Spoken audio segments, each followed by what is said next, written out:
Have you ever randomly remembered an old mobile game you loved, tried to look it up to play it again, only to find out it's gone forever? I feel like that happens to everybody, and it's always the worst feeling to know you're missing out on a game you genuinely miss. My initial goal for today is to just relive the glory days of playing all these old games you might have forgotten about. These are classics that I don't want to forget. A lot of them are branded and were deleted because their licenses ran out, but there are a few unique cases otherwise for us to cover. I get requests to talk about the Infinity Blade series daily, so let's play these old games if possible, discuss why they were deleted, if it's possible to play today and how for those who want to, and most importantly, if they deserve to come back. Kind of the whole point is, yeah, they should, but maybe we are simply feeling nostalgic for something that was never that special in the first place. Only one way to find out. So without further ado, let's bring some mobile games back from the dead, and if they turn out to suck, I guess we'll just bury them alive instead. Obviously, we have to start with Flappy Bird, one of the most well-known deleted games of all time and a cultural phenomenon. Everyone was playing this game. I was in elementary school at the time and people would just be competing on each other's iPods to get to new high scores. Genuinely, I still remember playing it in the lunchroom to this day. Why was it taken down though? How does such a popular, well-performing game get deleted just like that? If you look up why, you'll get tons of different reasons. The creator got a cease and desist from Nintendo, he received death threats and the game was causing real-life violence, and just that the popularity was too much for the guy to handle. It sounds like the real reason is he just felt guilty for creating a game that people were wasting their time playing, but taking it down might have had an even bigger impact. People will find ways around this, and you can't physically take away the game from people who owned it. It went so far that people would sell their phones or iPods with the game on it. That's how big of an impact Flappy Bird had. It works so well because it's so simple yet addictive. Anyone can get good at this game, it requires no skills or learning curve, and it's very exciting to get new high scores. I played for just a few minutes, got to 67 and was absolutely set on getting further, but that's going directly against what the creator wanted. Why waste more of my time on a game built to do just that? I'm sort of glad Flappy Bird is gone, honestly. People will find a way to waste their time with anything, and if the creator doesn't want to be responsible for that, then more power to him. Flappy Bird had its time in the spotlight, and I don't think it needs to come back. Besides, there are endless clones and ripoffs you could still play instead. A game that will always be important to me is Disney Crossy Road. It's actually the first thing I made YouTube videos on when I started my channel. I already loved Crossy Road, so giving us a bunch of new worlds, iconic characters, and new secrets to unlock, I was immediately hooked. If you're unfamiliar, it's a Frogger game. You cross the road while dodging obstacles, and you collect coins to put towards unlocking more characters. I just love the art style of this game, I can't explain it. Some of the characters in this game are more iconic to me than the actual source material. Now, let's be real, Disney Crossy Road got a ton of updates in its lifespan. From The Incredibles to Pirates of the Caribbean to Lilo and Stitch, this game really got all the big Disney franchises over time.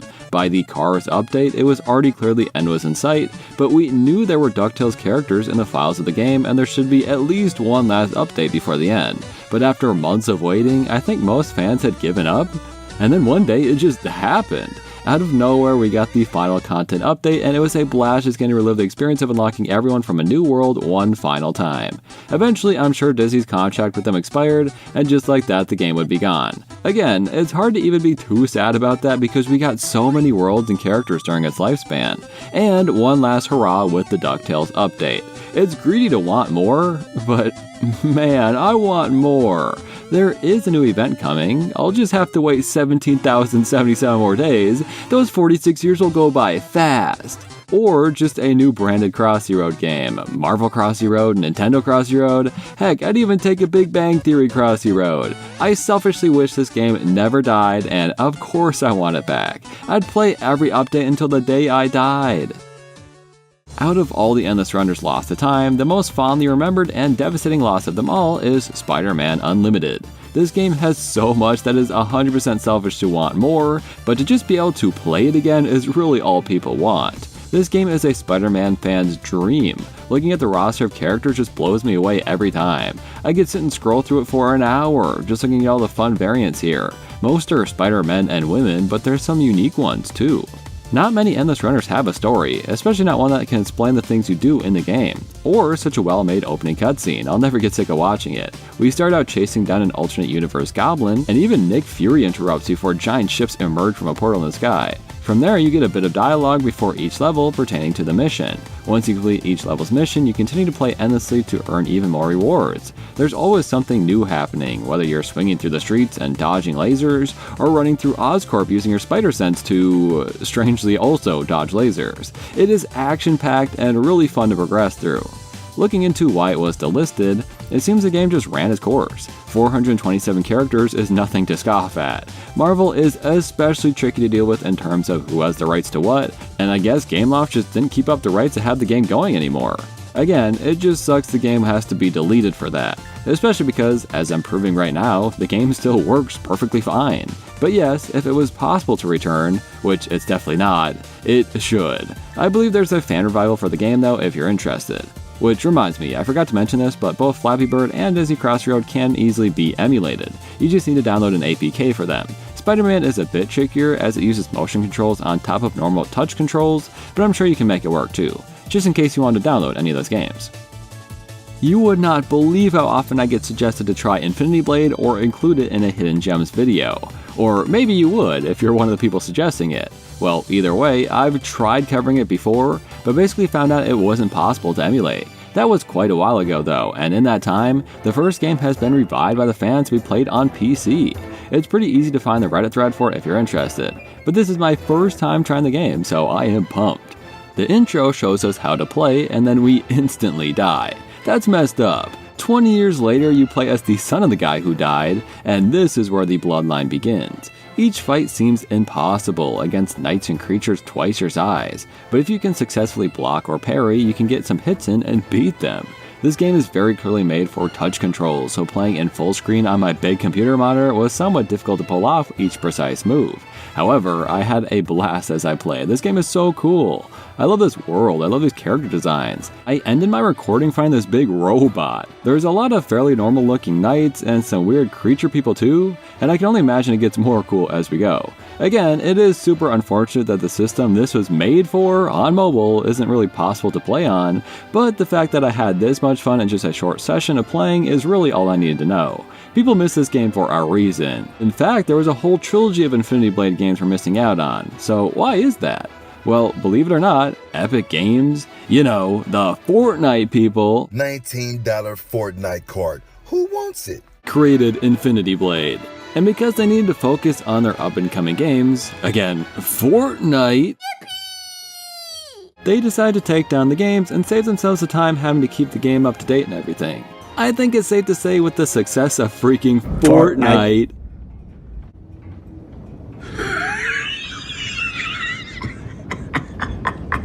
they made the right call. They could come back to this game and re-release it for the die-hard fans who miss it, but of course not. Why would they do that? But yeah, I think this game should come back, and I'll be riding in the Epic Games parking lot until it does. The great thing about using the same Apple ID for my entire life is that if I ever previously owned one of these games, there's a chance I can still play it, like with Spider-Man Unlimited. But sadly, some apps are just completely purged even if you did own them at one point, like Flappy Bird, Where's My Perry, and our next game, Tiny Death Star. A spin-off of the game Tiny Tower, obviously themed around Star Wars. I think it's really cool this game exists at all. Some little mobile game got to partner with Star Wars, and the collaboration just works so well. You slowly build more and more levels to your Death Star, getting new residents and giving them jobs, all themed around iconic Star Wars characters and locations. Now and again, you'll even get a famous guy like Jar Jar Binks to stroll in and play a little cutscene. Over time, you get to invite all the major Star Wars characters, but of course, part of the appeal of this game is waiting for things to be built and tasks to be finished. You can't sit down and beat the game in one sitting. It takes years to make a good Death Star. So how am I going to do that if this game doesn't exist anymore, This is just a rumor, but apparently Disney took the game down without even informing the creators of Tiny Tower. That's really sad, but I guess you know what you're getting into when you work with Disney, huh? It's a cool game that was well done, but obviously it will never come back, and let's just keep it that way. Support Tiny Tower and its creators, not the Greedy Mouse Corporation. Just find an APK if you want to play it again.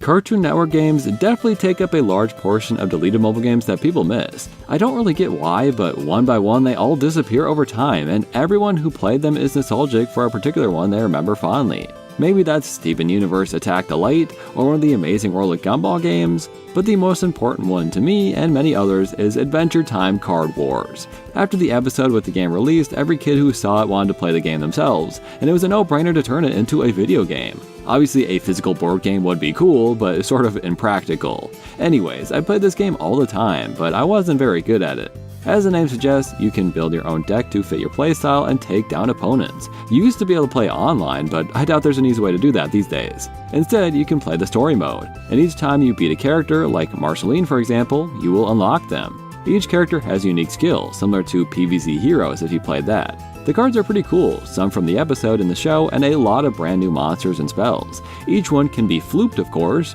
including the pig, which activates a unique skill. The way I like to play is very aggressively, taking hits but dealing as much damage as I can to just win early. It's high risk, high reward at all times. I also forgot how important it was to land these spinner wheels correctly, dealing double damage, or just completely blocking and countering opponents' attacks. They put so much effort into this game to not only make it faithful to the show, with great music and voice acting and okay graphics, but a decent deck building game on top of that. I want this game back, and I want them to make it real because that would be awesome. Someone suggested I should try a game called Grabitron, and just out of curiosity, I looked it up to see if it looked fun or not. And then just a wave of nostalgia hit me when I saw the gameplay. I remember this game, and I certainly don't remember it being so low quality. I forgot that it was made by the creators of the Hungry Shark games, who apparently love making games about killing little humans. But you control a UFO with a big meaty claw to swing around and grab stuff. As you play, you'll receive missions like abduct a bunch of farmers. You complete missions to earn gems to upgrade your ships or travel to new locations. It's nowhere near as greedy as games these days. I bet you can unlock everything within a sitting, as long as you're good at the game and you can really rack up points. It was meant to be played with motion controls, so it sort of sucked using my mouse to control a joystick on screen, but I still had a lot of fun. To be honest though, the stages are pretty empty. Sometimes you can find some secrets, but a lot of times I was just going back and forth a lot. And then if you get hit by a rocket launcher, you just instantly die. Anyways, it's clear to see why this game isn't around anymore. This really isn't even a guess. The team just had no plan to keep it updated for modern devices, and it will forever be a low quality looking old mobile game because of that. They put all their effort into the Hungry Shark games, and that seems to have worked out. I don't think we need a Grabitron revival, there's just not a lot to it, but if they revamp the series, I would be more than happy to give it a shot.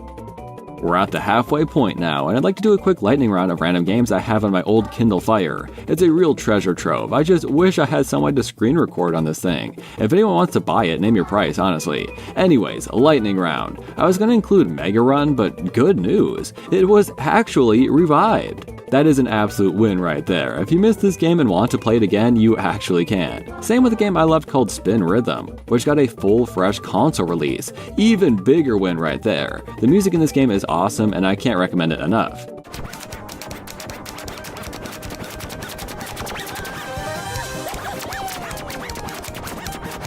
Anyways, back to the Kindle, I had The Croods, an awesome town building game. Apparently there was an amazing Spider-Man 2 game, that's gone forever. Adventure Time Time Tangle, I saw some people suggest this one in my comments. Zombie Road Trip was a banger. If I make another one of these videos, I gotta play that one again. And of course, the game I missed every day of my life, Baby Ninja Dance.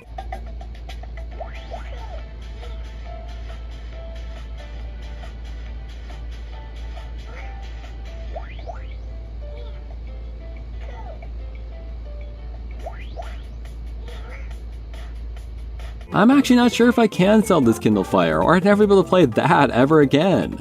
Alright, that's a lightning round, now back to the rest of the video.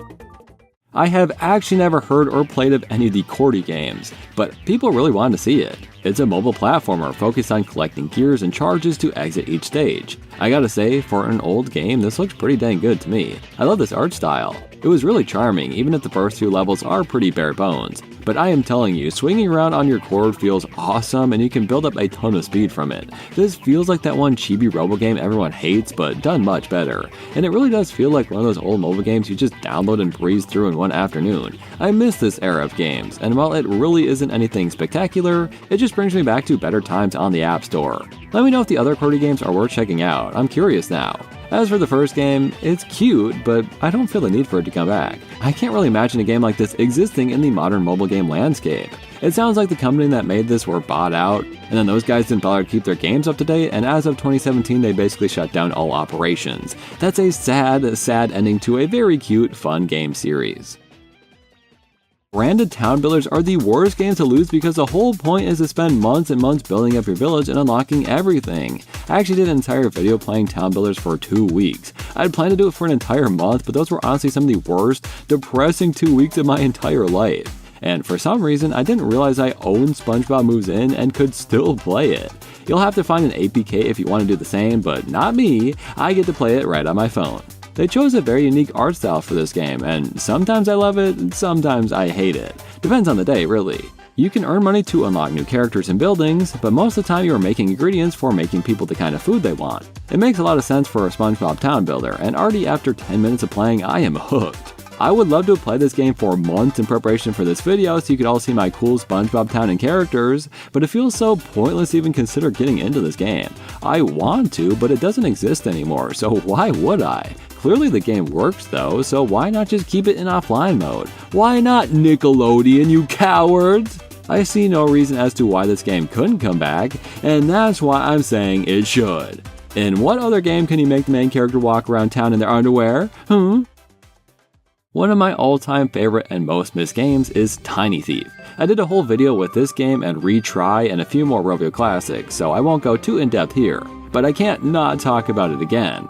It deserves all the love in the world. At its core, it's a point-and-click puzzle game. You play as the one and only Tiny Thief, who starts off just stealing for his own sake until eventually you become the hero and save the princess. There is so much charm, love, and care put into this game. With zero dialogue, you still learn to fall in love with every character. Collecting all the secrets and playing through from start to finish is an unforgettable experience, and all you gotta do is find an APK and download it, or buy the Wii U version, up to you I guess. If you're somehow still not convinced, there's even a level where some guy kicks his cat, so you hide in his bed and the hottest woman in town gets out of the shower and joins you.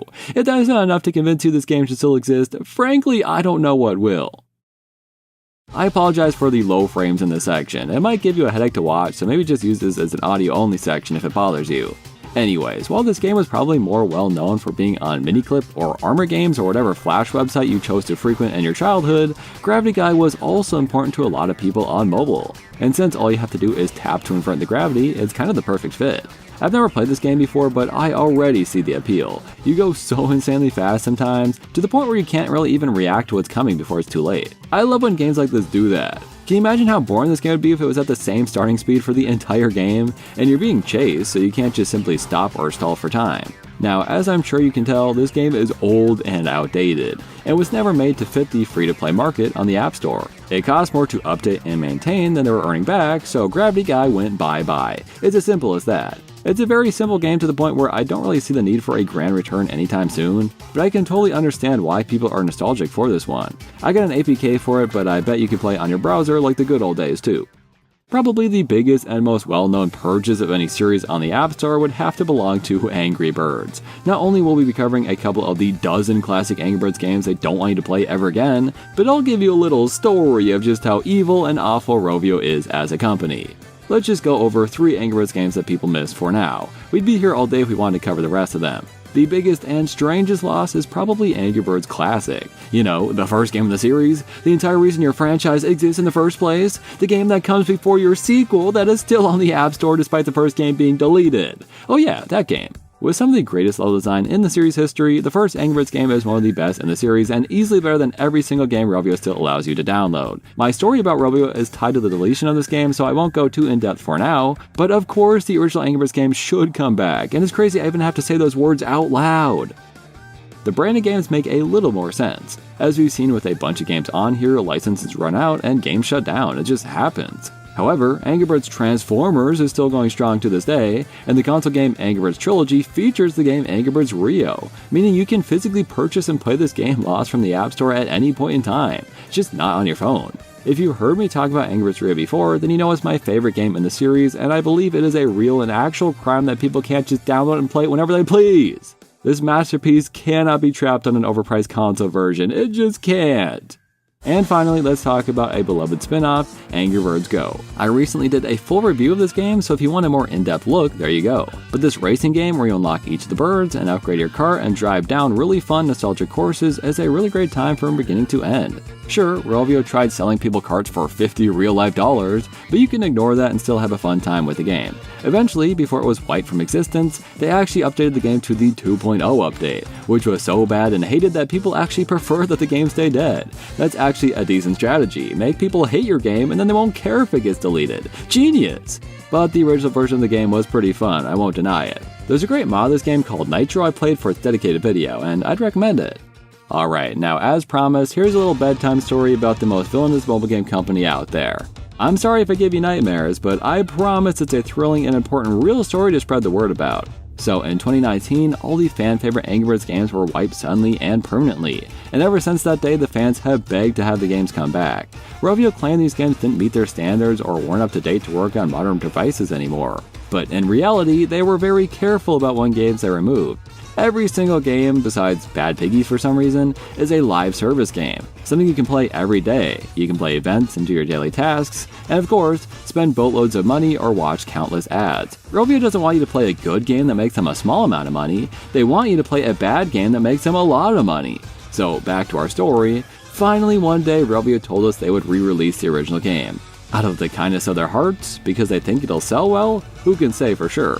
You could get the whole game for a one-time purchase and never deal with ads or microtransactions. Is it the same company we've come to know? Oh, don't worry, they haven't changed a bit. See, when this re-release came out, it was so popular and all the fans went to buy it that the game was their best-selling and most widely talked about release by far. So when you searched for Angry Birds, you'd be presented with Rovio Classics Angry Birds, not one of their live service games like Angry Birds 2 or Transformers. Despite them making money from people buying their new game, their real money makers were being overshadowed. No longer the top result when searching for an Angry Birds game. And that just won't do, huh? So you know what they did? After finally giving the fans their original game back, they deleted that game too. They even changed the name to Red's First Flight so it didn't have the words Angry Birds in it. Can you believe that shit? The fans supported a game that they wanted so much that Rovio punished them for it. Fuck you, Rovio. I will continue to cover the old games we love, but I refuse to promote your new releases any further. Alright, storytime got a little heated there for a second. I apologize.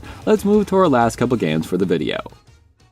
These last games are really just me reminiscing about my favorites I'll never forget about, so indulge me for a moment if you will. I want to replay all 1,240 levels of Dr. Mario World so damn badly, and I simply cannot. Make this game offline? Alive forever? Not possible according to Nintendo. Despite the only online aspect being the freaking PvP mode. I have never played a puzzle game in my life that scratched the same itch for me. They introduced such interesting and game-changing mechanics throughout its lifespan, despite the only thing you can control are the pills you get. There is quite a bit of luck in terms of the colors of pills they give you and how your character's abilities activate, but still quite a bit of skills required on your end. You have to juggle pills as they float up, fighting gravity as a mechanic to beat these stages, and it's just really well done. We got plenty of levels in this game, I don't even want more, I just want to be able to play them, that's all. So yeah, selfishly this is probably the one game I want to come back more than any other. At least I can still watch my series of videos documenting every single level and event the game ever had. That's called dedication, my friends. And lastly, our most recent loss, The Simpsons Tapped Out. To celebrate the game's death, I made that video I mentioned earlier playing some town builders and capturing the final footage of my decade-old town one last time. If you played a town builder, you know what it's like to collect buildings and characters and everything like that. So when I tell you I literally had every single character and building in the game, you should be impressed. I'll give you a little peek into how I achieved this without ever spending money on the game. There's Facebook groups dedicated to giving away free items in your town. I don't really know how they work, but they do, and that's how I got everything. Now, I know what you're thinking. I never supported the game financially and therefore helped lead to its death, right? Well, EA doesn't deserve my money. They couldn't let us keep our towns. SpongeBob still works, why can't this? They know people spent a decade of their lives and boatloads of money on this game over its lifetime, and it's cruel and evil to take that away. I'll always miss The Simpsons Tapped Out, but it lived a good life, and they gave us all time to say goodbye to our towns. And people online have found ways to preserve theirs, so good enough for me. We have no need to have the game back, EA. Thanks for nothing.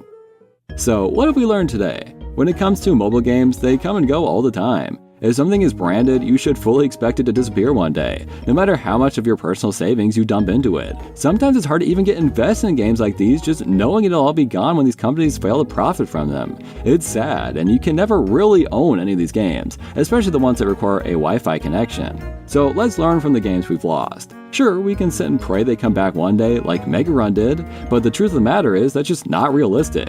Be cautious of the games you sink your life into. Play your favorite games while you still can, and say a prayer and hold a funeral for the ones we've already lost. Trust me, when you love a game like Dr. Mario World as much as I did, that's the only way to heal.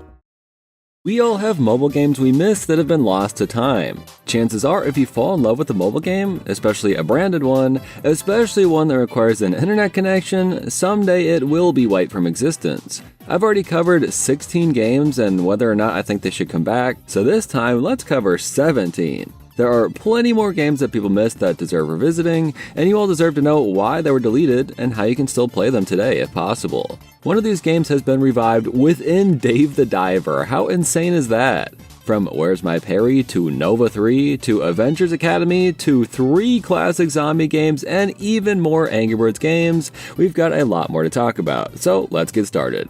Make sure to let me know what games you miss in the comments. Now, without further ado, let's find out which of these nostalgic deleted mobile games deserve deletion, and which ones are so good I will be addicted to playing them until I reach 100% completion.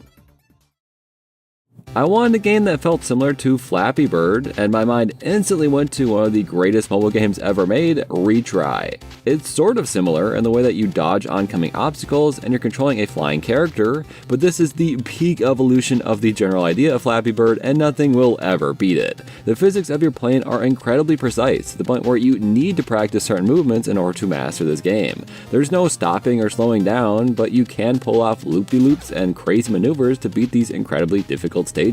It's called Retry for a reason. The entire point is you have to play these levels over and over and over until you finally get it right. There's optional checkpoints as you play, which you can spend your coins on to unlock, but I guess if you feel like proving yourself, you could skip them entirely. I love a simple game that offers so much challenge, to the point where you know how to fly the plane and they're still introducing impossibly difficult movements for you to pull off. I haven't even beaten all the levels yet, and somehow they expect me to do this?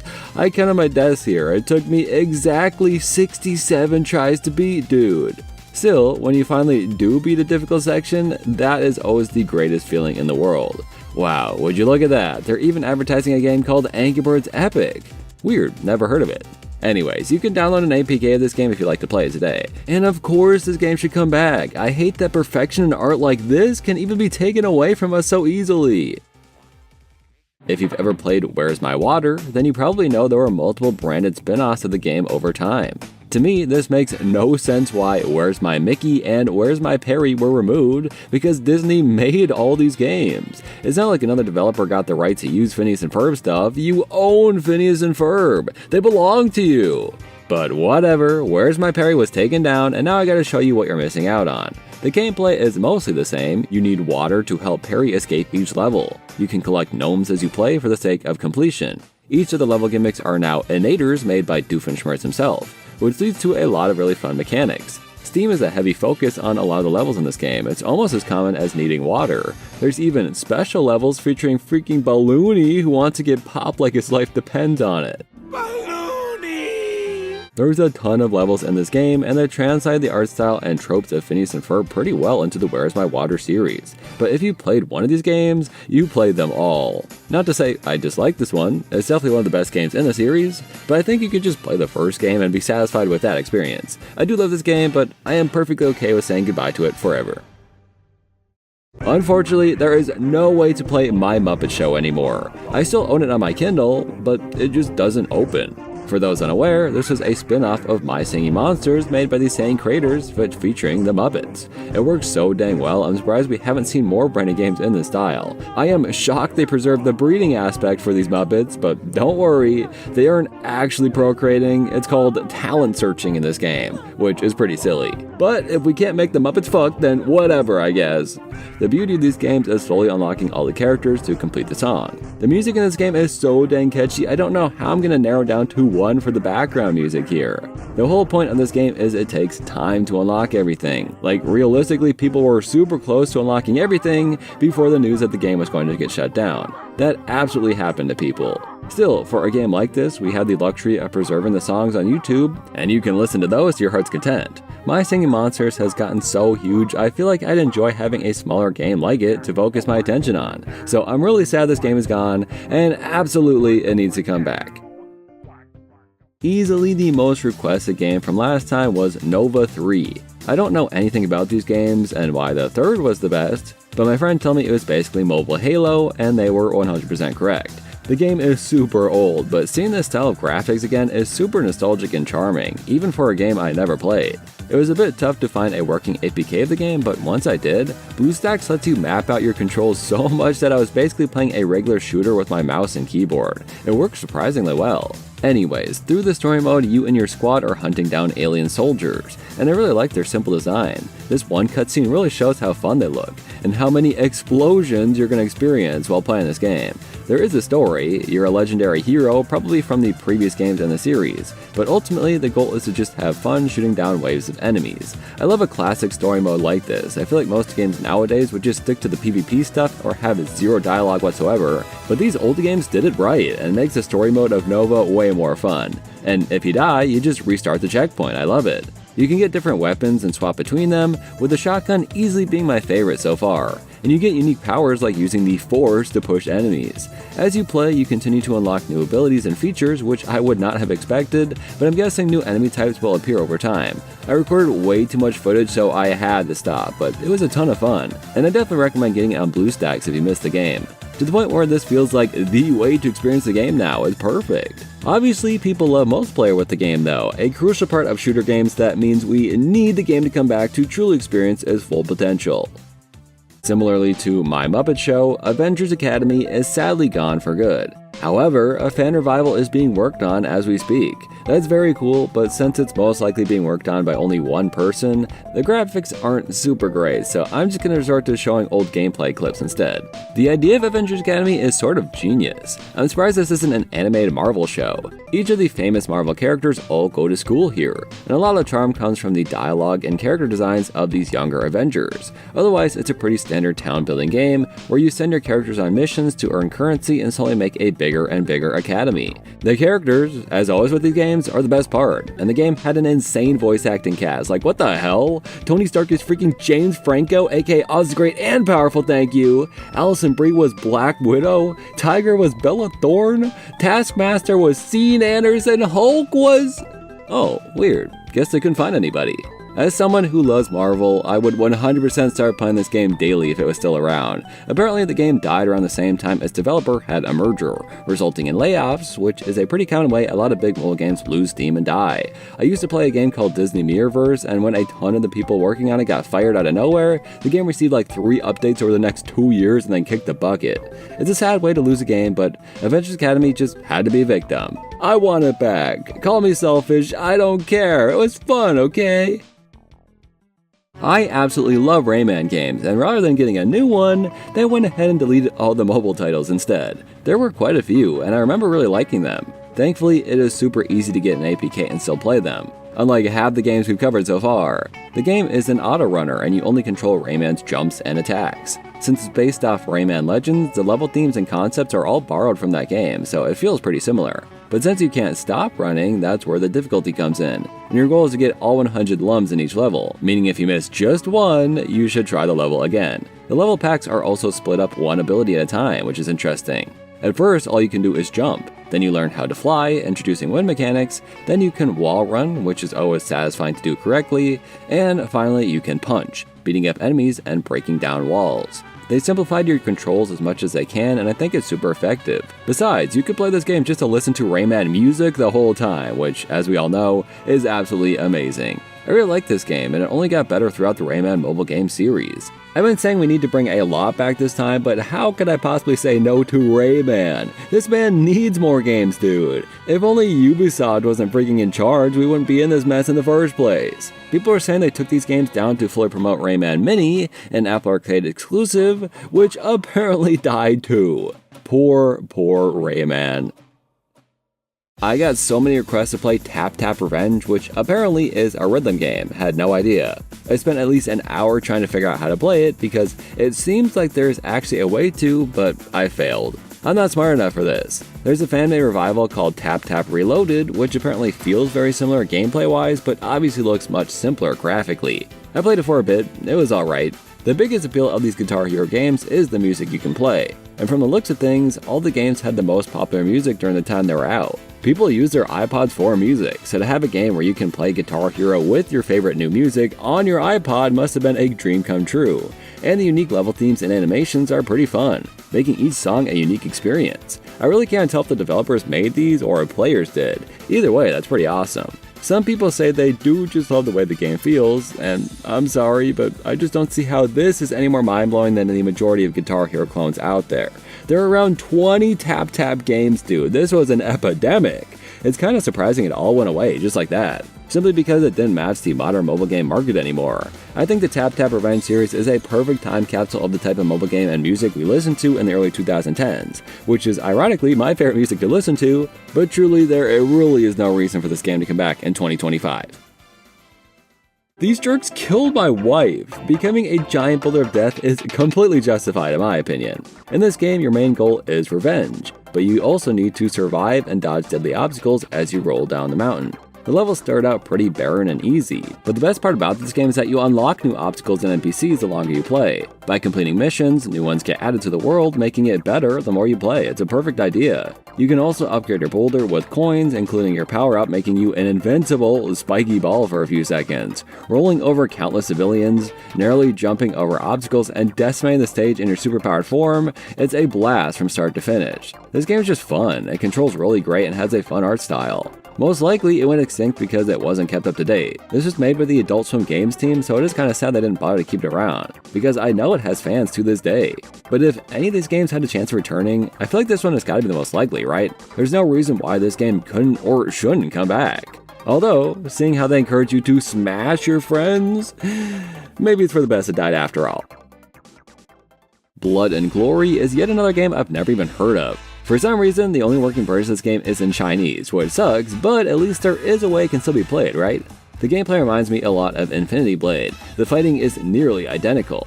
You can dodge or shield attacks, and when you do, you have a free, stronger attack. Or you can parry by swiping in the opposite direction. Otherwise, you can swipe weak single hits in between your enemy's attacks. But otherwise, the setting and story seem pretty different. These are all Coliseum fights, one after another. And I can see why that included blood in the title. Your opponents are covered in it by the end of the fight. This one might be an Unisonus fan. Momento Mori! Since I'm playing a modded Chinese version and can buy any weapon or item I want, this game seems like it could be pay to win. I take out enemies in a couple swipes with the strongest weapons. That is, unless you jump to the second world. I die in 2 hits and I barely do any damage. I had no idea what I did wrong. Oh wait, what if I buy the best armor? There we go, now it's a fair fight. I was surprised though, they still took me down. Even the toughest levels require some skill. You can't just beat them by having the best stuff. That's pretty cool. Ultimately, if I'm being honest, Infinity Blade is just more fun than this, and obviously it looks nicer. I'm going to be playing Infinity Blade 2 at the end of this, so that'll be a good comparison. But if we bring back any Infinity Blade games, I think it's okay to let this one go. A sacrifice, if you will. That's real glory. So people were telling me, oh, I love the game Evil Factory, you gotta play it. So I'm looking for APKs, not really having any luck, when I see a message from the creator, who also made the game Dave the Diver. Well, apparently the creators love this game as much as its fans, as they've ported it into freaking Dave the Diver. I kid you not, if you play the game, call the operator and type in the code, you just unlock this game. Now, I'm not 100% sure how different it is to the actual old game, but I'll take it. When has a game developer ever put their entire old game into their new game? When? Anyways, the gameplay here is either fighting a big boss or a wave of enemies in each stage. Starting out, all I have is a flamethrower and some dynamite. You have to get pretty close to your enemies to actually hit them too. It's an interesting attack system. As you play, you'll unlock new armor and weapons, but for me, seeing the new bosses and learning their attack patterns was my favorite part. Since TNT takes a bit to explode, you have to line up and time your attacks correctly, making these fights a lot tougher. Just like Dave the Diver, there's a story too, with each character instantly becoming lovable or iconic in some way thanks to the dialogue. I don't think this is the full experience of the old game unfortunately, but I played for a while and it seemed to keep going. The reason the game died is the company that published it shut down, but apparently the original creator loved it enough to keep it alive this way. So, do we need the game to come back? I guess not. Sure, if you don't have Dave the Diver already, you'd have to pay to own it. But the idea of this is so awesome, I can't help but love it. And I already own Dave the Diver, so that is a complete win right there. Last time I gave everyone a glimpse of my old Kindle Fire loaded with nostalgic games. And when people spotted these 3 zombie games, they wanted to see all of them. So let's cover all 3 and see which of these are the greatest deleted zombie game. We'll even add some stakes, and I only get to say the best one deserves to come back. It's the ultimate showdown, and we're starting with Zombie Highway. Miraculously, I still have this game on my Apple account, which means I can even play with motion controls. My younger self has no idea the impact it just had on my life right now. The greatest thing is, if you miss this game, there's a sequel that you can still download. It's probably better, but I had to check out the original for the nostalgia. Each round the gameplay is going to be the exact same. You're driving down a highway and zombies are trying to jump onto your car. If you're good, you can completely dodge them. Otherwise, you have to get close enough to obstacles on the road to bash them off of you. If you don't, they'll tug on your car, eventually toppling it and ending your run. There's a few different types of zombies. Some are fat and weigh you down, some are red and regenerate health. Despite each round playing exactly like this, man, I get addicted to it so fast. It's just fun and easy to understand. Swiping zombies off your car by narrowly avoiding obstacles on the road is perfect, I love it. I guess I gotta get into the sequel now because I just want more to do. So even though I do love this game, we do have a playable sequel, so I'm not itching too hard to bring it back. But let's wait and play the other 2 before I make our verdict. I definitely remembered Zombie Road Trip, and I know I will love playing it again. Coincidentally, you're also driving in this game, but on a 2D plane this time. There's a horde hunting you down and zombies walking in front of you to slow down your momentum. By doing tricks, like doing a flip and landing squarely on the ground, you can get a boost and get ahead of the horde. So, in the simplest terms, hill climb racing but with zombies. There's tons of cars and weapons to unlock too. I played with this pig car for quite a while, I really liked it. This thing can pull off flips super well. Or we had this lawnmower with a scarecrow. I like this one less, but it was more expensive, so I guess I have to like it more then. Anyways, I love how hard it gets by the 3rd and 4th checkpoint. There's zombies all over, and if you slow down for just a few seconds, you are going down. If you're great at pulling out tricks, like me, you can go super far, and if not, well, you better earn some money and buy some much needed upgrades. This game feels endlessly replayable to me, I can never get sick of it. And I would have loved a sequel for this one so we could get new zombie types and environments and stuff like that. But as it is, Zombie Road Trip is going to be hard to beat for our last game, Zombies Ate My Friends. You would not believe how hard I tried to get this game to work for me. People online have done it, but I just could not figure it out. So instead, I try to watch as many gameplay videos as I can to see what all the fuss is about. And even still, I'm not convinced this is a great game. It's very heavily story-based, and your decisions impact how you do in the game. For example, if you respond well in a conversation, you can earn bonus XP. There's some unfortunate additions though, like needing premium currency to make certain choices, like buying this dog off of someone. I think stuff like that ruins a game about making choices. Imagine in a Telltale game if there was an in-app purchase to save Lee or something. That would completely ruin it. Anyways, the other main idea was using energy to explore and scavenge. That means you'd log in and do a bit each day, walking through town and fighting zombies as you go. The combat looks pretty in-depth, which is cool, but also spends energy to do. After watching for a while, honestly the only thing I can say I like about it is the art style. So I went to my community to see if others remembered it and had fond memories that I couldn't get from watching gameplay.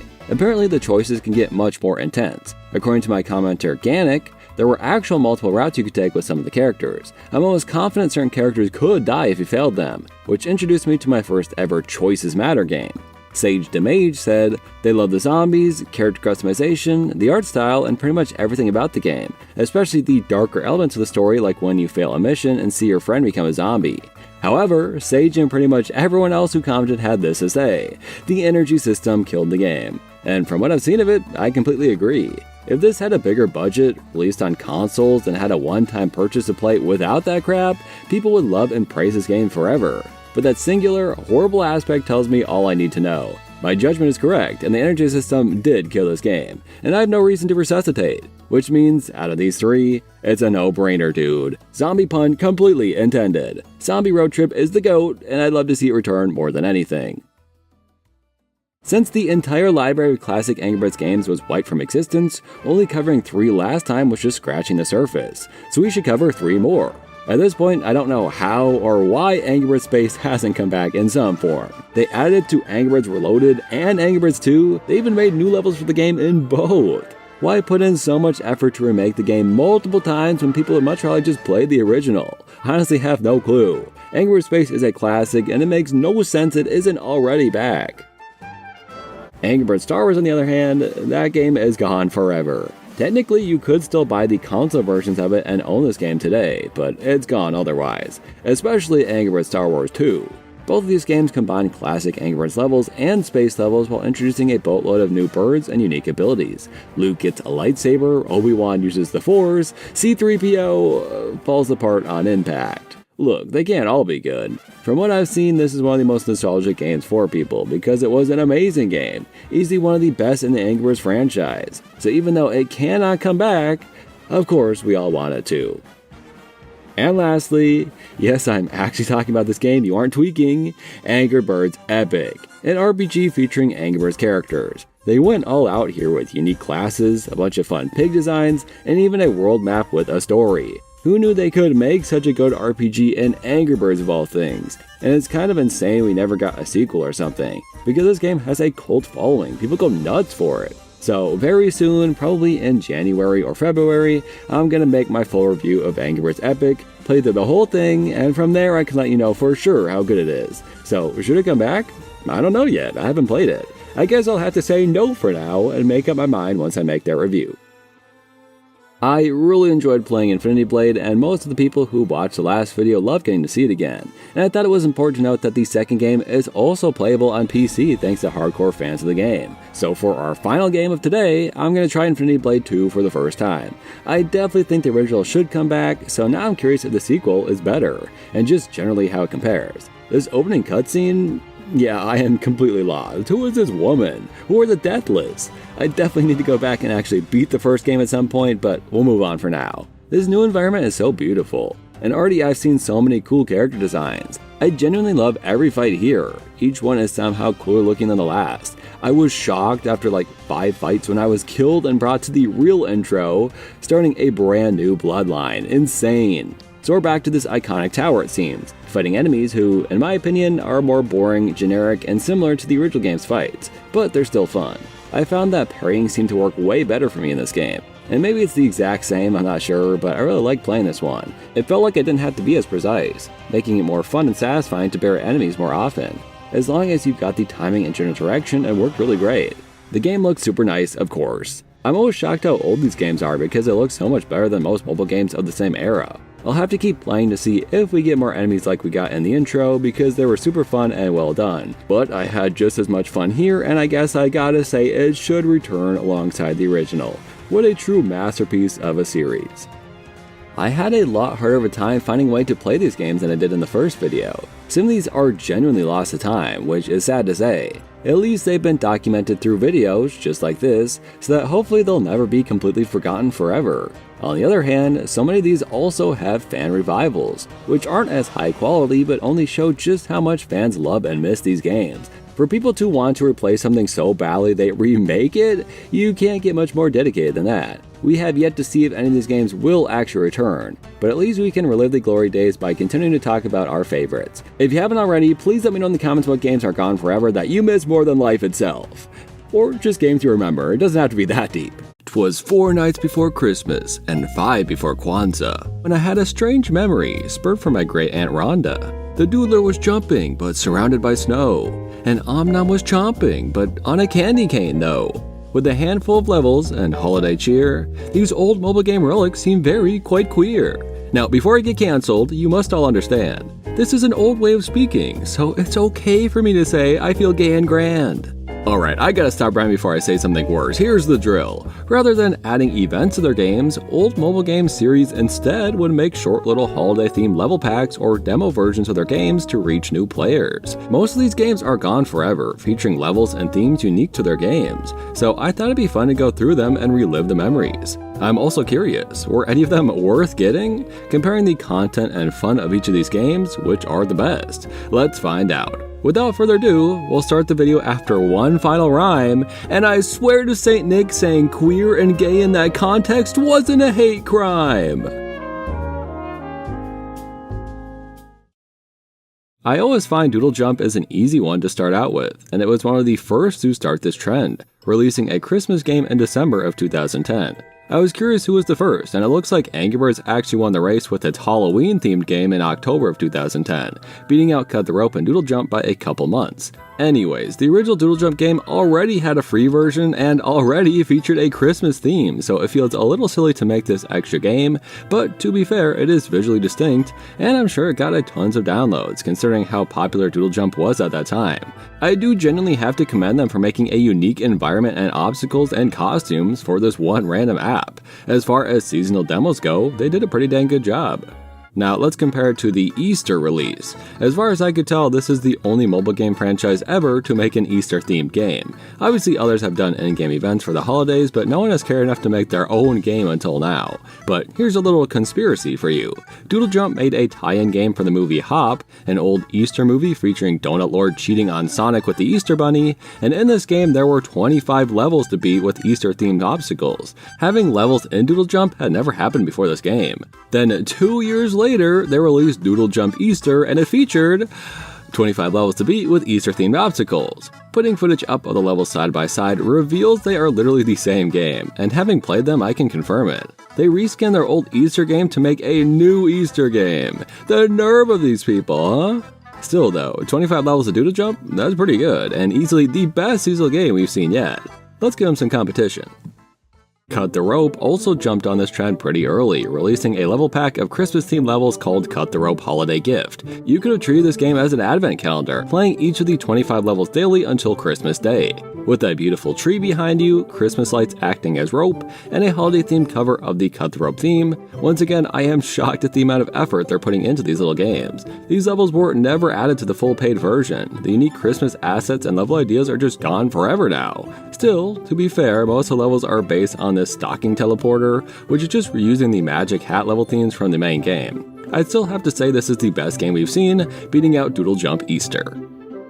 Where's My Water was a few years late to this trend, but easily went harder than the majority of games here, because they released 3 of them. One for Christmas, one for Valentine's Day of all things, and ending on summer. It's a stretch, but technically still seasonal. I'm curious how they all compare to one another. The most fun gimmick from these games is that it featured both Swampy and Perry, who were only ever featured alone in their own games. That's pretty cool, despite each character only getting 6 levels each. So for Swampy, there's a pretty cool Polar Express level, or making a level shaped like a big ol' wreath. That's pretty unique. But compare all this stuff to the Cut the Rope game. These levels are visually identical to the main game. They've just made certain parts of levels look like Christmas stuff. It's fun, sure, but not nearly as committed. Same for the Perry levels. There's nothing new here, but at least the levels are quite a bit more complicated. There's a lot of ice mechanics and even using steam for some levels. They packed a lot into this tiny demo with Christmassy music to accompany each. Let's try all the Where's My Water games before deciding if any can be Cut the Rope. Where's My Valentine is so funny to me. Why combine these two things? I was gonna say they were begging people to ship Swampy and Perry together, but I literally couldn't find one piece of fan art for that, so I guess they failed. Unlike Christmas, where they had a tree and a wreath and a bunch of other ideas, literally every single level is heart-shaped. They didn't try anything unique, like a love letter, or a box of chocolates, or a rose, or some flowers, nothing. I just thought of all those on the spot. Certainly a team of level designers could have thought of something. Otherwise, what's the point of making a Valentine's game? They somehow got 2 people kissing under the mistletoe in their Christmas levels. They must have spent all their creativity when making those. We got a few different fun mechanics than the Christmas game had, sure, but this is just sad. Speaking of sad, their summer-themed game literally ruined the entire idea of these seasonal releases by removing Swampy entirely. I don't understand it. Why only feature Perry? I would have expected it to be the other way around, but somehow the main character doesn't get to be in his own game. Now all we get is Perry versus the sun, Perry versus some boats, Perry versus the sun again, Perry versus a beach ball, and wouldn't you know it, he's fighting the damn sun again. This game is just pathetic to me. I think having Swampy and Perry together made this a fun little bonus series of games, but all these levels are just worse versions of Where's My Perry stages. I don't think any of these are worthy of being at the top, but they're probably better than Doodle Jump. I love Cooking Mama games, and I'm pretty sure there's a boatload of games from the series lost to time, including Cooking Mama Seasons. Since this was only ever released on iOS, not Android, it makes it very hard to play the game today. You need an old iPod or iPhone to sideload those games onto. And I'm sorry to say this random Cooking Mama game simply isn't worth the effort. There's barely any gameplay videos online, and the only ones I can find are all just making this first fry dish. Making fries isn't seasonal! There are screenshots of this awesome gingerbread house, that's what I want to see gameplay for. I do see why that might be the case though. It looks like every cool dish is hidden behind in-app purchase, which is incredibly scummy. This is an old game too, I can't believe they're getting away with that so early. Anyways, I searched forever and ever until finally I came across a video by Papa Fa showing the gingerbread recipe. Not great footage, so let's just quickly check it out. You can pour all the ingredients, mix the batter together, and actually use cookie cutters to shape out the little guys. The decorating is way more involved than I would have expected. I love a good Cooking Mama recipe, but paying premium prices for holiday-themed dishes is not worth it. And I'm annoyed by how long it took me to find anything on this game. You're not making the leaderboard, Mama, deal with it! Oh, what's that? Wow, even better than Mama! Oh, you're saying every other game on here is even better than Mama? Yeah, I'd have to agree. Stay in the kitchen where you belong.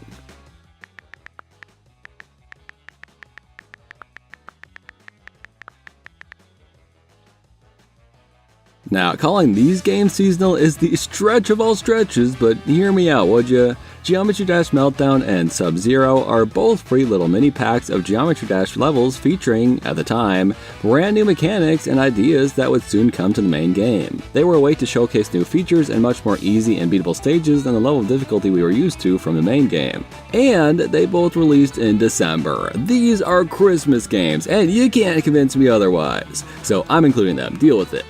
Meltdown is first, and it really doesn't seem to add a whole lot as far as I could tell. There's keys that open up sections of the level for collecting coins, but otherwise the only new thing I noticed was the arrow section towards the end. Or I'm guessing this was new when Meltdown released. The music is all good, but if I'm beating these on my first try, then they are very, very easy.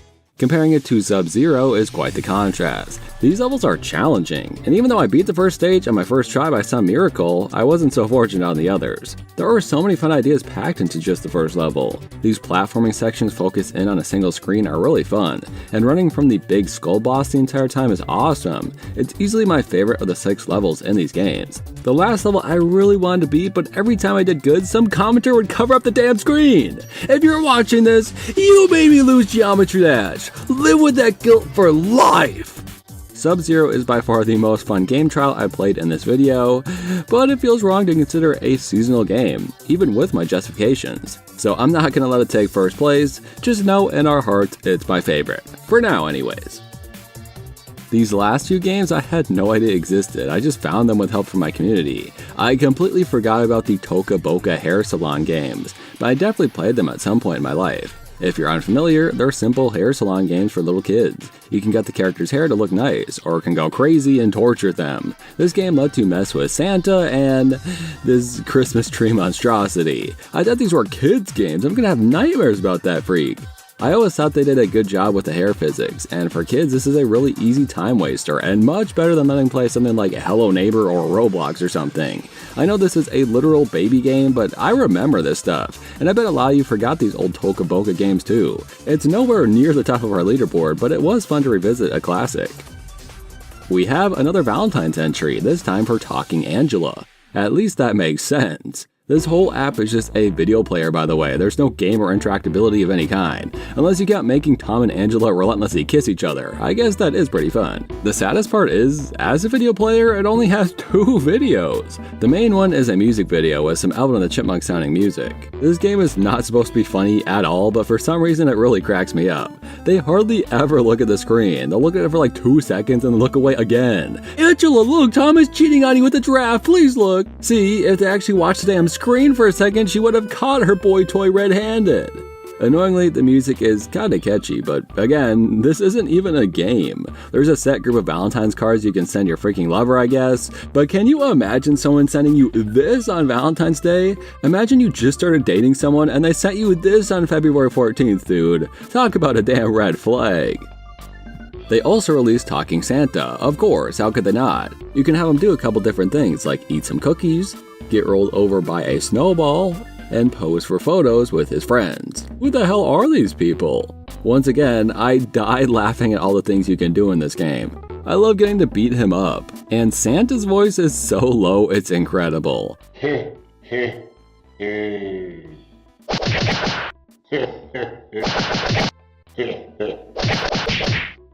Wait a minute, Santa, what are you doing? What the fuck?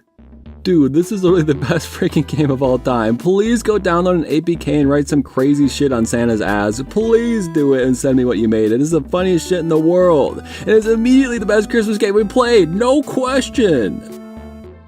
Next up is Drop Flip Seasons. Anyone know what Drop Flip is? Just me? Yeah, that makes sense. Well, other than Cooking Mama, this is the first game to have more than 1 season. I may have spent 2 hours completing all 48 winter levels so I could see some of the spring levels, but for the footage, I'd do anything. Drop Flip reminds me a lot of Amazing Alex, an old game all about chain reaction.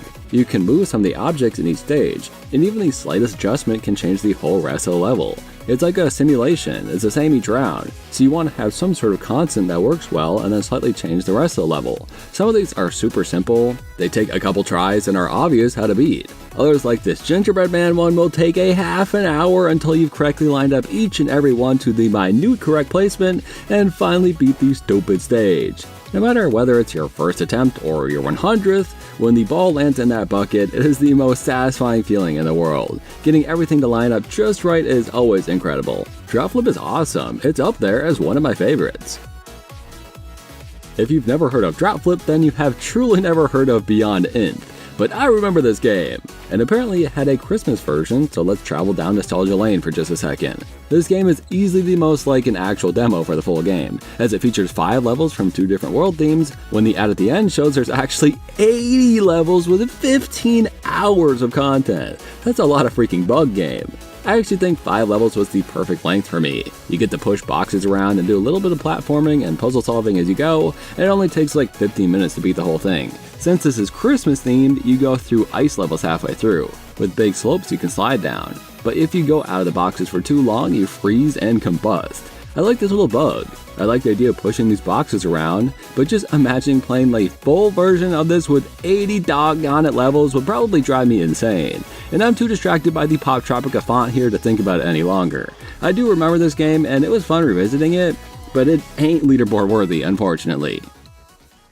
Well, that's about all the seasonal games I can think of. It's not like I'm forgetting the biggest holiday-themed mobile game out there. That would be crazy. It's not like Angry Birds ever made something like that. Nope, they made Angry Birds Halloween. If you were unaware, as far as I can tell, Angry Birds Halloween was one of the first attempts from a big brand to try a seasonal demo spin-off. They released Angry Birds Halloween with a pretty solid set of levels that easily fit in with the typical updates of the original game. And who knows if they only ever plan to make this one, or make a new app for every holiday, or what. But pretty quickly after release, it was rebranded to Angry Birds Seasons, starting getting updates for Christmas, and Easter, and St. Patrick's Day, and everything. Literally every holiday other than Thanksgiving for some reason was covered. I guess Thanksgiving is a pretty offensive holiday for birds, huh? The first 10 to 20 level packs in this game are a blast, with instant classic Angry Birds levels. Unfortunately, it got to the point where they ran out of holidays, so they just started putting in anything and everything in this stupid game. What freaked up holiday is Marie Antoinette supposed to be?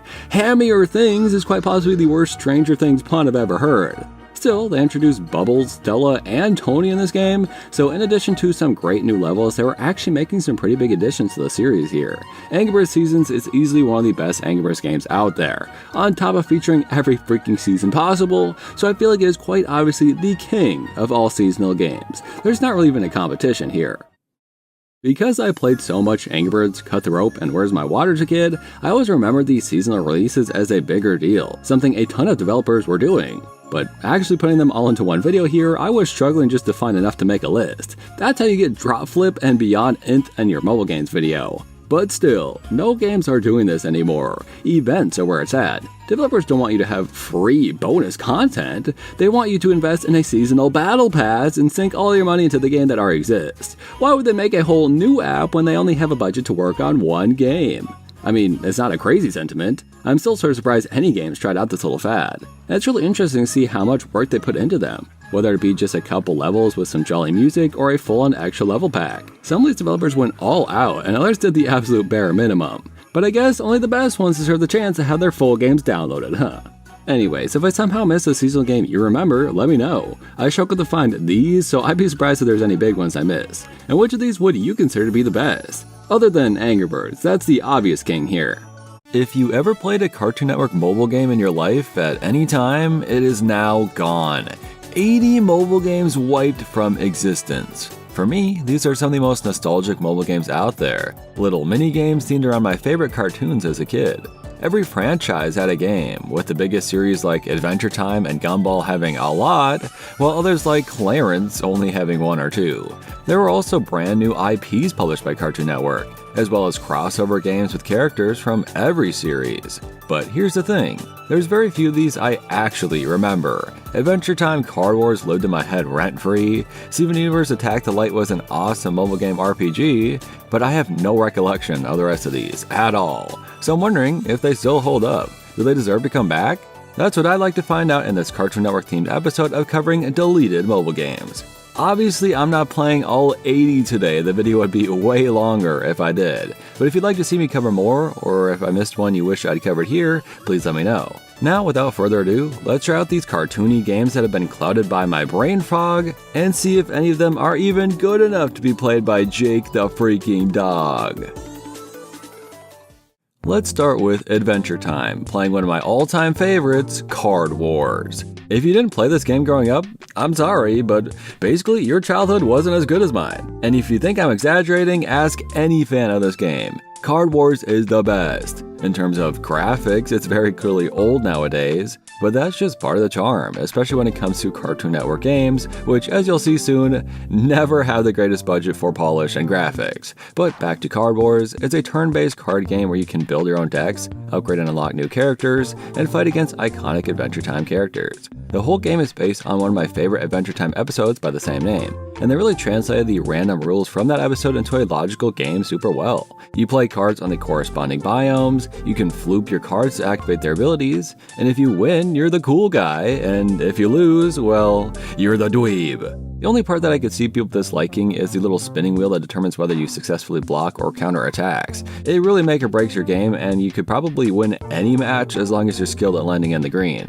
Anyways, this is a legendary game. I believe it's my favorite Cartoon Network game, but I'm hoping to find something better. I guess we'll see. But I need more Card Wars in my life. Please bring it back. Also, people told me there is a physical version of the game, and that's really awesome. We'll play a few Adventure Time games before moving to the next series, so let's try out Champions and Challengers next. There's a handful of games I still have on my Apple account, so I'm including all the ones I actually have on my phone throughout the video. So when I went to open it, yeah, the servers are dead. I'll never get to play this game now, and it's all your fault, Gunter. That's bad. You know what you get now? Wank. That's right. You get the squirty squirts. Bad. Bad. I'm really sad because this is such a weird and interesting looking Adventure Time game. Look at the art style and animations. It's both fun and unique while being a bit uncanny at the same time. Apparently there were 90 characters you could have as well. In what game do you get to be Breakfast Princess, Donnie, and Bufo? The gameplay is one of those turn-based RPGs where the characters automatically attack on a timer. Honestly, the only game I can think of with the same idea is PewDiePie's Pixelings, which, to be fair, this came first, but these games are identical if you're curious, except one has Cinnamon Bun and the other has PewDiePie. And so, having this Adventure Time version is redundant, I'd say. Yes, the whole appeal of the series is its huge cast of characters, so it makes sense for this genre, but Pixeling still exists and is way more polished, so don't waste your time bringing this one back. I absolutely owned and played Time Tangle, but I really remember nothing about it. I love the face Finn makes right off the bat. I can already tell I'm gonna love playing this game. The art style reminds me of the video game episode of Adventure Time, with super simplistic 3D models of Finn and Jake. It's an endless runner where you tilt your device to move left and right and jump and punch through obstacles. Right off the bat, my goal was to catch James Baxter. I can't believe it. Then we fought the Forest Wizard to save Flame Princess before fighting our first boss, a deep cut, this chainsaw goo monster from the episode Vault of Bones. The game is all about going on little quests, featuring some assortment of Adventure Time characters, and then fighting a boss at the end. Since all you can do is move left and right and jump and punch, it's all very simplistic, but there's lots of little power-ups or level gimmicks that really add to the experience. Everything is voice acted, including Lemongrab in his original voice. Don't worry though, thanks to Jake, I wiped the floor with that bozo. And I gotta say, this is a really fun endless runner. It's not hard, but just switching up the levels and missions really helps keep it entertaining. And I do love the art style a lot. So I'm saying we should bring it back, why not? My only complaint is that Finn picks up Flame Princess sometimes and he should be burning alive right now. You can't hurt me! I'm a radical boy! Our last Adventure Time game is definitely the simplest, Fiona Fights. It actually had more depth than I expected, but it's pretty clearly just a little flash game time waster with an Adventure Time coat of paint. Riding on top of the bat form of Marshall Lee, Fiona leaps off to swipe at various nondescript Adventure Time monsters, some of which I don't think were even in the show. Is this Burger in Adventure Time? I could be wrong, but I've never seen it. Anyways, it almost feels like a rhythm minigame. I felt like I was tapping to a beat. If you miss any enemies, you lose stamina, and if you run out completely, it ends the run. Otherwise, it's just an endless game where you shoot for new high scores. With the money you earn, you can buy power-ups, like this sword I bought that has an explosive effect. It does genuinely get more fun the longer you play, with big boss enemies that you have to hit over and over again as you take out the little guys. I thought that was a fun change of the gameplay, but obviously after a few minutes it was no longer that exciting. This game is just so simple compared to the rest, and while Fiona and Cake deserve a game, I'm not sure this is the one we want them to have. They actually animated a little mini episode to introduce our first regular show game, Ghost Toasters. It's not animated as well as the show, but it's a neat little intro. Basically, this is a 2D shooter game where ghosts will spawn in over the course of a stage, and you can use the weapons of each of your characters to defend yourself. Going through one of these green Rick and Morty portals transforms you into one of the other characters, and going through a pink portal gives you an ally. It seems really easy at first, but to get 3 stars you have to use like 25 portals per game with tons of ghosts spawning in, and your controls feel almost slippery, so I constantly bumped into random ghosts. The best part is easily the playable characters, each with their own attack. Mordecai has a charged projectile, while Rigby gets a rapid fire gun. Pops has a jetpack, which is great for traversing the stages, and a deadly shotgun blast. Margaret has a rocket launcher for some reason. Eileen shoots in both directions. The baby ducks use themselves as grenades. Thomas has... Actually, no, I don't care what Thomas has. I don't want to play as that traitor. Thomas ripped my heart out as a kid, and so I immediately quit playing the second he joined my team. As for the game, well, I played it for quite a while to try out all these characters and locations, so I definitely enjoyed it a little bit. As I said before, the controls are almost slippery, which sucks, and to get 3 stars you're constantly swapping between characters and shooting randomly, just hoping that their weapon is good enough because there's really no time to get your bearings, or you won't get enough portals before the level ends. It's a very weird mechanic. But this game does one thing right, it nails its personality. I can't say it's all that great of a mobile game, but I think it is a good regular show mobile game. And I'm willing to bet a lot of people are nostalgic for this one. Let's bring it back. The show's back for a revival, so now's the time to do it. There's also a collection of mini games called Just a Regular Arcade. I wonder if these were smaller flash games that they put into this one mobile game, or if they were all made brand new for this one. Well, let's try out the first one, Future Blast. I genuinely burst out laughing when it started. Of course, it's just the Fiona and Cake game again. That is so funny. I swear to God, I did not know that would be showing up again. That is pure coincidence. I have to wonder which came first. The Adventure Time enemies at least made sense. The enemies in this one are dumb and pointless. Still, just as fun as before, I suppose. Next is Racky the Wishmaker, and this one's just Doodle Jump. Its animation is so weirdly smooth though. Look at Muscle Man jumping, he's got like 48 frames per second, it's insane. Basically, you avoid the monsters, which is near impossible sometimes, and when you run out of health, you fall down and take out some enemies for extra points. Then we have Put the Hurt on 'em, which is just a game of lining up angles in your head like that one GIF, and it does feel pretty awesome to get back-to-back successful hits. I'm pretty sure the whole game is a reference to the pilot episode, right? That's kinda cool. This one could not be simpler, but I genuinely had fun playing it, and it's probably my favorite arcade game so far. Maybe just because I like seeing Rigby smack against the ground over and over. Escape from the Moon is just a platformer, but before I got past level 2, the game completely broke and didn't let me play anymore. I was kinda intrigued by it, but whatever, I'm not gonna sit through all these levels passively just to see what happens. Next!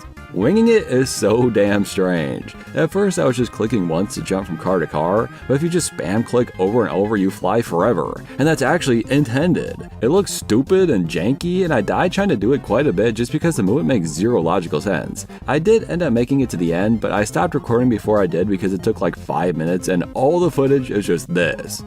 I did play all of Destroy the Destroyer, which was so easy I'm confused what the point of it even was. You tilt the device to aim, and Mordecai and Rigby just take turns wailing on the guy for, let's see, how long did this take me?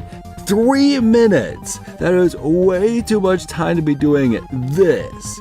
But Skips comes and picks you up.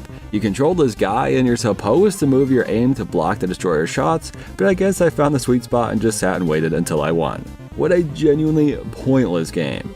Lastly, we have Ride 'em Rigby, where Muscle Man runs and all you control is your jumps and ducks. Since that's literally all you can do, every single level is as easy as the last, no matter how many obstacles they add or the longer the level is, because the new obstacles are only cosmetically different, and 99% of things you jump over, and then every 5 stages there's a single obstacle to duck through, and it never catches you off guard because it's the same white damn tube every single goddamn time. I also played way too much of this one before deciding not to waste my time further. Well, there's a lot of games here, none of which being particularly enjoyable. A bunch of crappy games are not equivalent to one good game. So please, don't bring this one back, none of these mini games are fun. I still think the trampoline one was my favorite though, if I had to pick one. The last regular show game I'm trying today is called Night Marathon.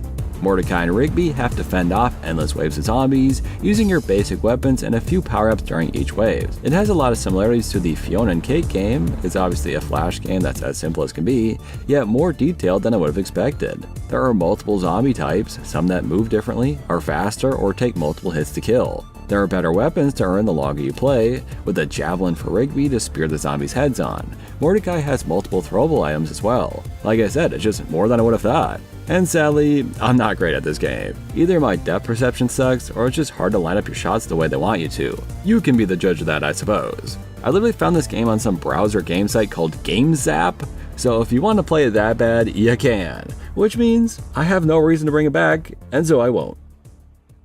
There were a few Cartoon Network crossover games as well, so I figured I should include a few of them. Cartoon Network Match is, of course, a match 3 game, but also an RPG, in the sense that the more matches you make within the time limit, the more damage you do to the enemies. For some reason, they start you out with Steven Universe, Nom Nom from We Bare Bears, and Jake the Dang Dog.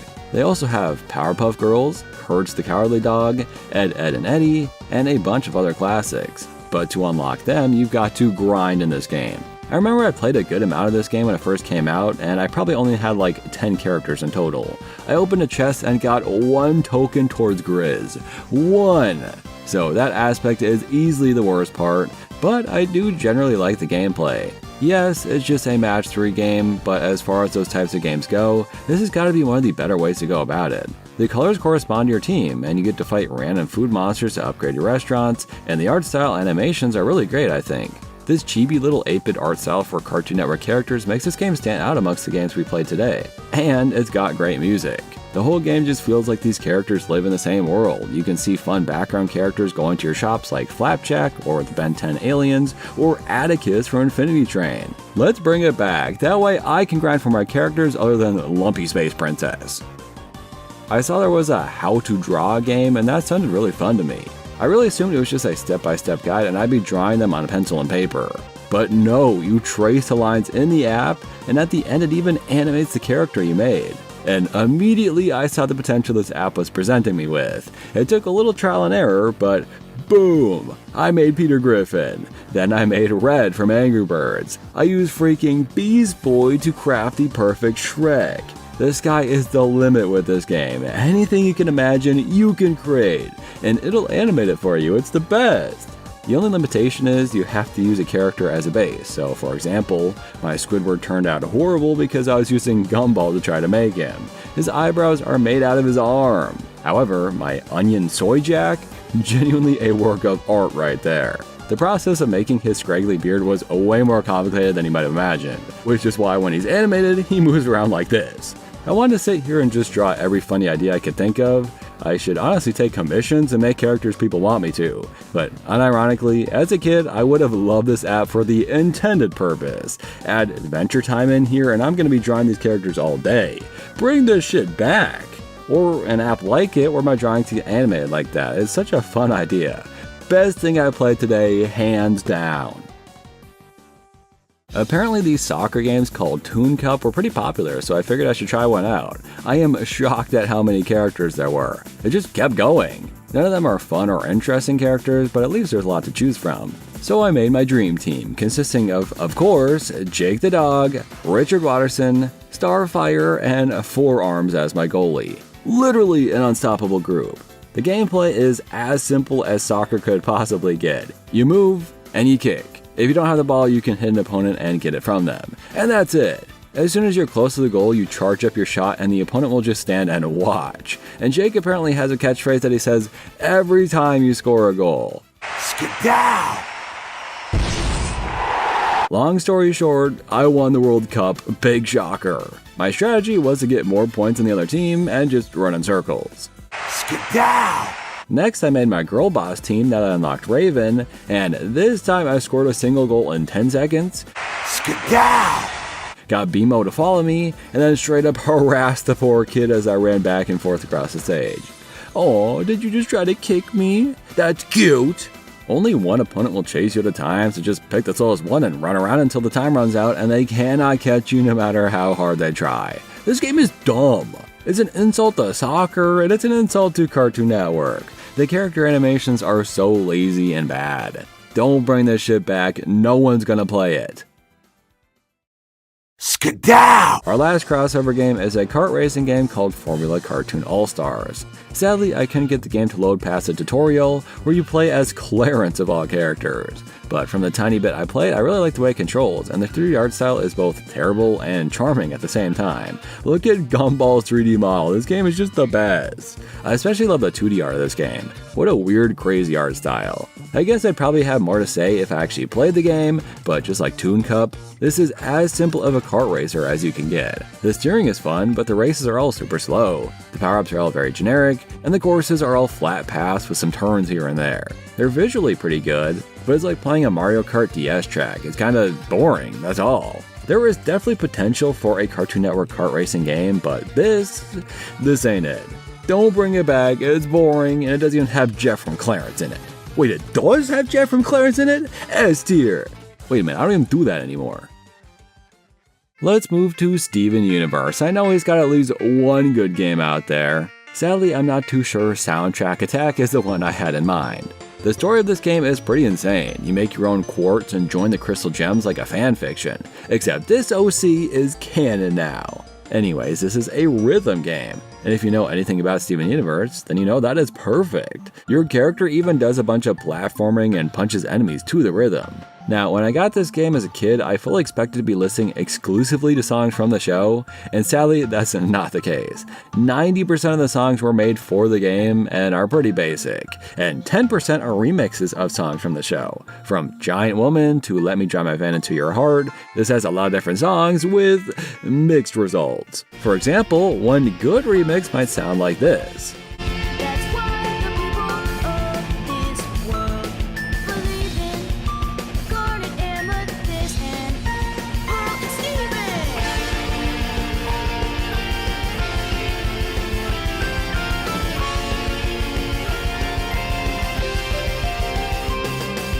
Pretty sick, right? Now listen to this. Hey, Let's shake a leg. Hey, shake a leg. It's Mr. Gray. It's Mr. Gray. And he's here to spend his dough all over the town. He's got the bucks. I've got the bucks. It's all deluxe. It's all deluxe. When you're dining out with me, it's the finest steak and brie. And if I break a table, it ain't no blow. Just go for my thing. Mr. Greg does not need a remix for one, but if you're gonna give it a remix, at least make it fit. This is genuinely almost as bad as SpongeBob Big Guy Pants Okay. Almost. So yeah, this game's a mixed bag, but man, in terms of presentation, they knocked it out of the park. Cosmetics for a customizable gem, iconic locations and monsters from the show, the hand ship as a little pointer in the menus, that is genius. It's not a great rhythm game, but it is a great Steven Universe mobile game, and I'm saying bring it back with the stipulation that they add more of the show songs and take out the awful Mr. Greg remix. This one is truly nostalgic to me, and I'm so thankful this is a better arcade game collection than regular show. There's brand new 2D animation in each of these games, and literally just this walking back and forth animation of Peridot is better than the entirety of the regular show game. Anyways, let's check out all these minigames. Lion's Beach Racer is just a straight copy of the game Robot Unicorn Attack, if you've ever heard of that. What's with the first games of the collections copying another game 1-to-1? Anyways, Lion is cute, so I love this one. Next is Meat Mort Master, the minigame I played the most because it gives a shit ton of currency, which you need to unlock all the games. And it's pointless to play the others when you earn so much here. In one game of Sworn to the Sword, I can earn about 20 tickets. In one game of Meat Mort Master, I can earn 774. And that's not even my best round. Real arcades are like this too, to be fair, but it was such an exploit to me when I first played this, I made a video about it. Yep, not only do I remember this video from 8 years ago with only 600 views, but I remember I used to actually be a Meat Mort Master and earn nearly 3,000 tickets in a single game. This video has better editing than anything I made in the last year. Did you see that zoom in? I should subscribe, this guy's advanced. Onion's Bug Hunt is just circling bugs and avoiding paper airplanes. Very boring. Gauntlet Smash has Garnet beating up gem monsters wave after wave. I like this one, but it's kind of BS, I'm not gonna lie. Cluster Buster is a drill game, and once you get the power up and become invincible, you can keep going for minutes as long as you keep picking up clusters. Still only earned a measly 300 tickets though. Sworn to the Sword is a good idea, tracing these patterns to deal damage, but it's actually bullshit. I can't beat more than one Hollow Pearl before dying. Laser Light Panic is Space Invaders but bad, Sky Swimmer is that one regular show minigame but good, and Kindergarten Climber is such shitty shit that I played it 5 times and didn't earn a single ticket. I just kept dying stupidly because the game is ass! So in the end, this collection of minigames is mostly pretty unfun and pointless, with one minigame that isn't that fun but earns you boatloads of tickets, and it's all animated nice and has great music, but I can't be bothered to play any more of this. I'm ready to say goodbye to it forever. And it's also really funny that every Crystal Gem, even Lion, got a minigame, except for Pearl. Onion got a minigame, meanwhile Pearl is off with Bismuth somewhere looking for Cam's camshaft, if you know what I mean. Finishing up Steven Universe's games, it would be impossible to make this video without including Attack the Light. Yes, technically this is part of a trilogy, but we'll only be covering the first one today. The first game is almost like a proof of concept for the sequels, which are beautiful and really well made RPGs. As shocking as it may sound, considering I'm a big fan of Steven Universe, I've never really played these games. I'd be more open to playing them on console. I actually hate playing games like this on mobile. But I'm sure I'm in the minority on that, and I won't let it affect my rating of this game, don't worry. The game opens with a little cutscene where Steven grabs a light prism and releases monsters of the rainbow across the world.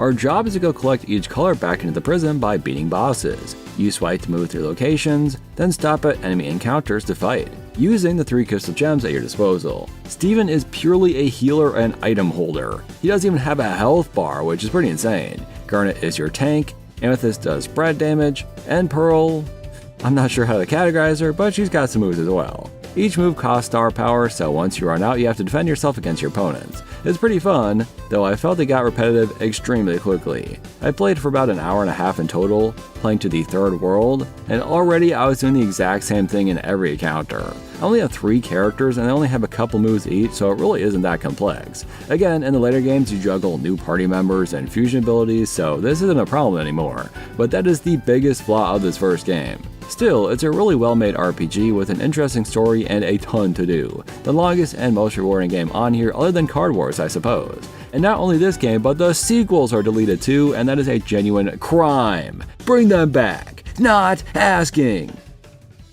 Let's move to the amazing world of Gumball. Here's a game I still have on my phone called Slime Blitz. The opening cutscene is kinda well made, but is way too zoomed in for some reason.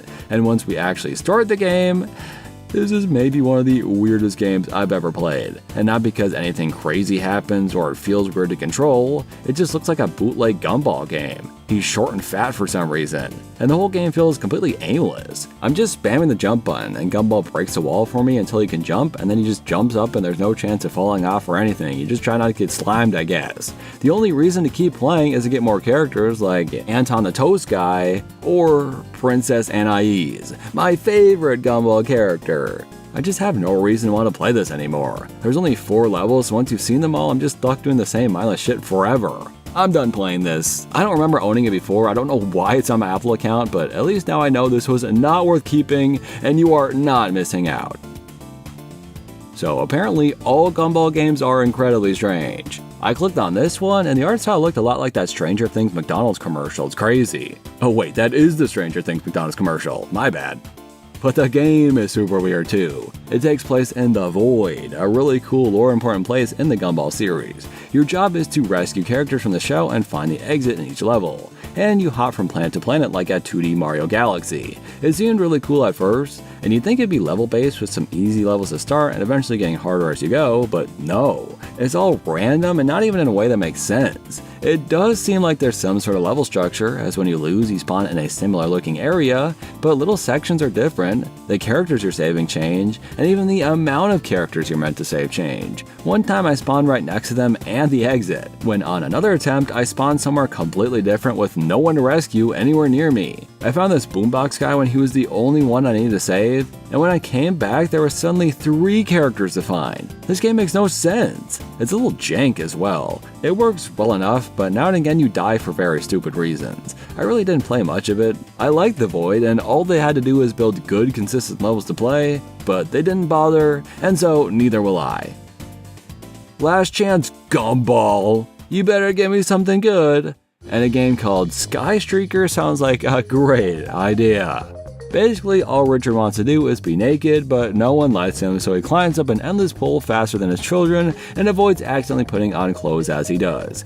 How the idea for this game came to be, I have no idea, but it's a harmless time waster, I suppose. There's cosmetics you can get, which apparently aren't technically clothes, so once I blinged out Richard, suddenly the whole game changed. I'm collecting robes and the sun is setting. I bought headphones and unlocked an Allen power-up, allowing me to fly freely for a few seconds. I really love the idea of having new cosmetics tied to changes to the game, and there were like 30 cosmetics you could buy. I'm not going to waste my time in a game about streaking any longer, but this is literally as good of a game as it could have been, and I'm not joking. I guess we're bringing it back.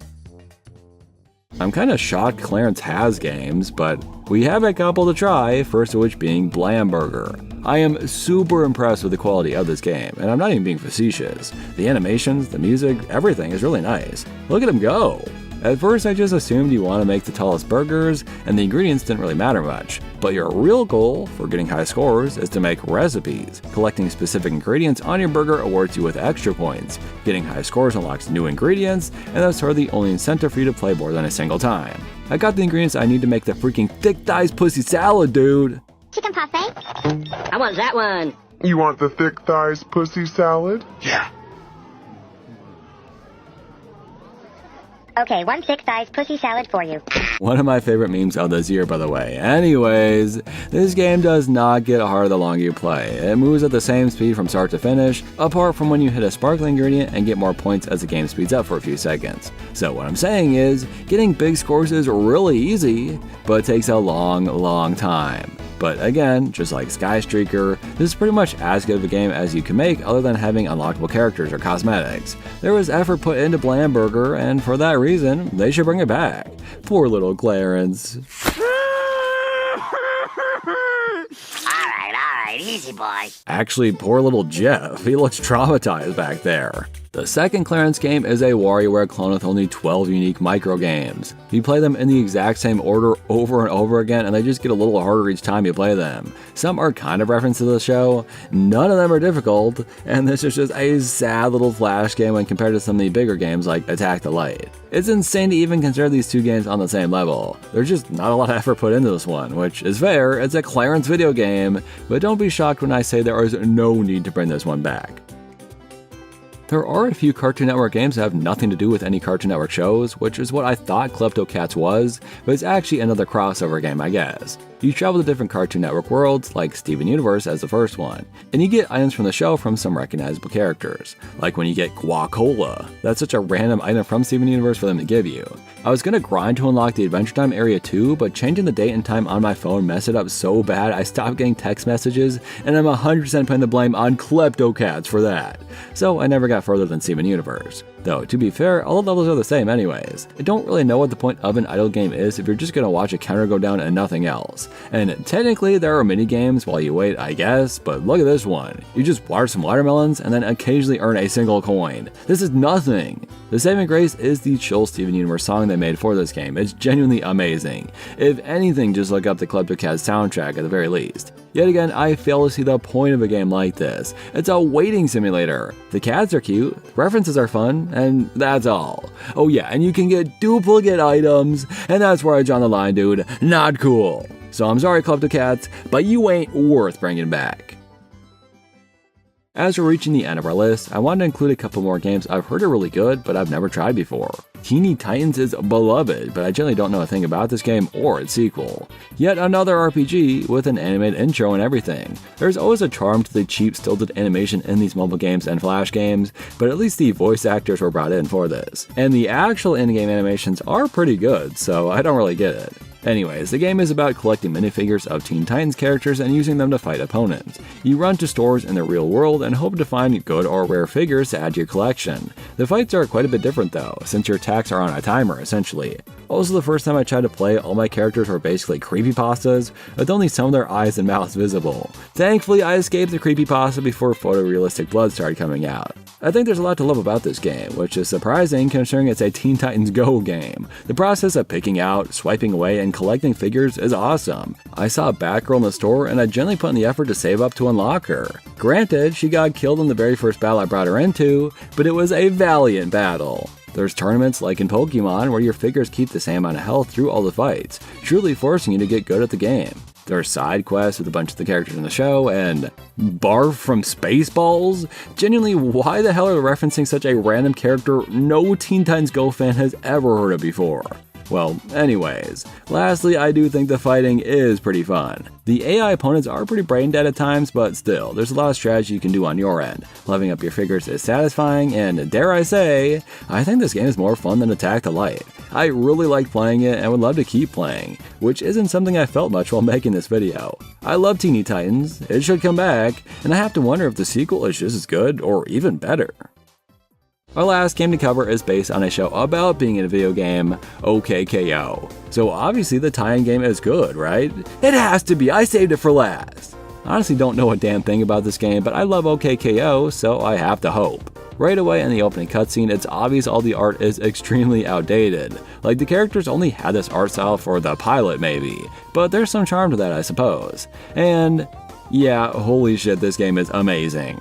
Right away you're in the plaza meeting the characters like the star of the show. Then all our friends have a taste party without us, turn evil, and we have to line up a button press here to explode the entire Lakewood Plaza Turbo. That is such a funny thing to do, introduce you to all your friends before immediately making them evil. From there you start the actual game, a 2.5D beat 'em up which surprisingly works great and has a lot of depth. The early enemies and moves are extremely simple, basic Jethros die to punches any day, but eventually you learn throws and ground pounds and need them to take out higher level enemies. Additionally, you slowly find your friends and heal them, with a fun little interactable minigame to accompany each one. It's such a silly little addition that isn't needed, but shows the pure charm and love this game has. It's fully voice acted, it's got great animations, and really interesting locations to visit, and had a blast playing the entire time. The game eventually broke and wouldn't let me progress, but at that time I only had half the available moves and 8% of the game done. I don't know how big this game gets, but that's pretty awesome. I love OKKO. I love this game. Bring it back and the show, please. I miss it so dearly. Well, what have we learned about Cartoon Network games? Do I have a favorite? I'd have to say, out of these games, Teeny Titans and OKKO were by far the best. And that's awesome because I saved them for last without having played them before. OKKO is genuinely well made, so that's not much of a surprise. And these Steven Universe games are all really high quality too. But the rest? Most have a single gameplay gimmick. Some are minigame packs or feel like they should have been a single game within a minigame pack. I'm looking at you, Fiona Fights. But time and time again, these games were just so lazily made, with the minimum amount of effort possible. They made a lot of games and never knew which ones people would enjoy, but big shocker, the only ones people remember are the ones that had depth. Even the more simpler ones like Ghost Toaster have enough to latch onto. Obviously, Gumball Slime Blitz isn't going to be popular. Obviously, people aren't going to play Clarence Blamburger more than once. I think everybody would have preferred each series to get a higher quality game and not even bother with the little ones. Imagine Regular Show or Gumball having games on par with Steven Universe, dude. Imagine we had another deck builder for a series other than Adventure Time. Cartoon Network games are dead and buried, removed from all platforms, and I cannot say I'm surprised. But I can't deny I wish just a few of them could possibly come back. Thank you all for watching. Let me know which Cartoon Network games you miss. Are there any in this video or something I didn't cover? Since I only talked about 20 games, there's a ton more. There were some pleasant surprises in here I bet we'd find again. I'd love to cover some of the sequels to the good games on here, so let me know if you want to see it. Maybe I should do Nickelodeon games or something even. If you like my videos and want to support them and see them early, join my Patreon or get shoutouts by becoming a channel member like Patrick Barjan, Keep, Callum Ford, Timur Karnov, Aaron the Ghoul, Freakish Smile, Lewis, MGR Damadan, Einar Jar, Jonathan Biscoff, Kirby Fanreal 1992, Green Man Yeah, Alice Wilson, MacDax2, Lavatane Chillin, Purple Man 932, Test Monkey, Sleepy Boy 74, Ortsethos 9250, Jeb the Legend, The Don't Hit Me, OK, Whale Hujeri, Bobcat 217, and Skibbity. Now the real question is, where's the Courage the Cowardly Dog game? Where's the Ed, Ed and Eddie game? Where the hell is the Uncle Grandpa game? Even in the crossover, those characters barely appeared. All I'm saying is, Cartoon Network might still be around if they'd been smart and released an over-the-garden wall action-adventure console game. How freaking amazing would that be, dude?